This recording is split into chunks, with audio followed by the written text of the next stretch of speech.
असल में जो सरकार चुनावों के समय बीजेपी ने कहा था कि हम किसी की जमीन है नीलाम नहीं करेंगे और किसान का कर्जा माफ करेंगे, किसान को सशक्त करेंगे, किसान की आय दुगनी करेंगे।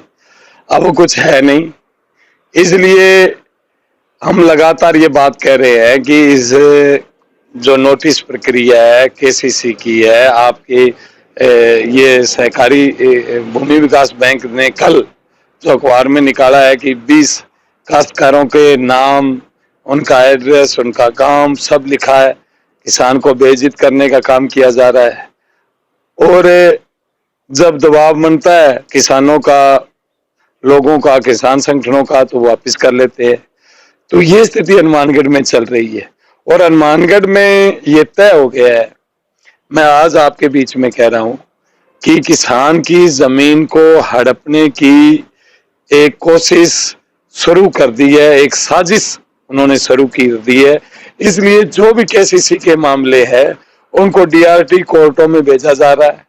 डीआरटी कोर्ट केसीसी के मामले, किसान क्रेडिट कार्ड के मामले की सुनवाई जिला कलेक्टर एसडीएम के पास है, यहाँ की लोक अदालतों के पास है, और उसको डीआरटी कोर्ट जयपुर में जो भेजा जा रहा है वो यही है कि काश्तकार को पता नहीं चलेगा, जबकि हाई कोर्ट ने क्लियर कर रखा है कि इससे इसका क्षेत्राधिकार प्रथम दृष्टया में एसडीएम है, उपखंड मजिस्ट्रेट है, उप जिला कलेक्टर है।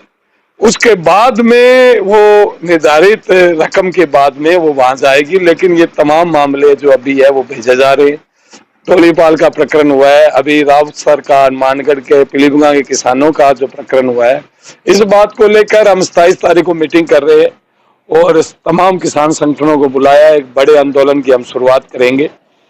और इस तरह की जो साजिशें भारतीय जनता पार्टी की सरकार कर रही है उनको पूर्ण नहीं होने देंगे, उनकी ईंट से ईंट बजा देंगे, लेकिन किसान की मां को ऐसे नीलाम नहीं होने देंगे। और जो इनकी साजिश है कोर्टों के जरिए और वो भी उनको पूरा नहीं होने देंगे। और हमने हाई कोर्ट में भी जा रहे हैं पीएनबी बैंक के खिलाफ जो डीआरटी कोर्ट में भेजा है। ये है कि हम किसान बेचारा कोर्टों के चक्कर लगाए कि खेत में अपनी फसल को देखे। बैंक के कलेक्टर साहब से मिले और पीएनबी बैंक के मैनेजर ने हमें बुलाया, हम मिले उनसे, तो वो कह रहे थे नहीं मैं भी किसान का बेटा हूँ, मैं आपकी तरह हूँ। वो ऐसे 1 घंटे तक अपनी कुर्सी से खड़ा रहा, कह जी मेरा बाप भी किसान था, मेरे 5 बीघे जमीन थी, मैं किसान की जमीन नहीं लूंगा।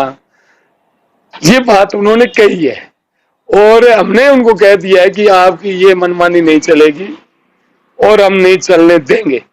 और ये अभी तक धौलीपाल के किसान की जमीन को नीलाम नहीं किया गया है, नीलामी का नोटिस नहीं दिया गया है और ना ही हम नीलाम होने देंगे।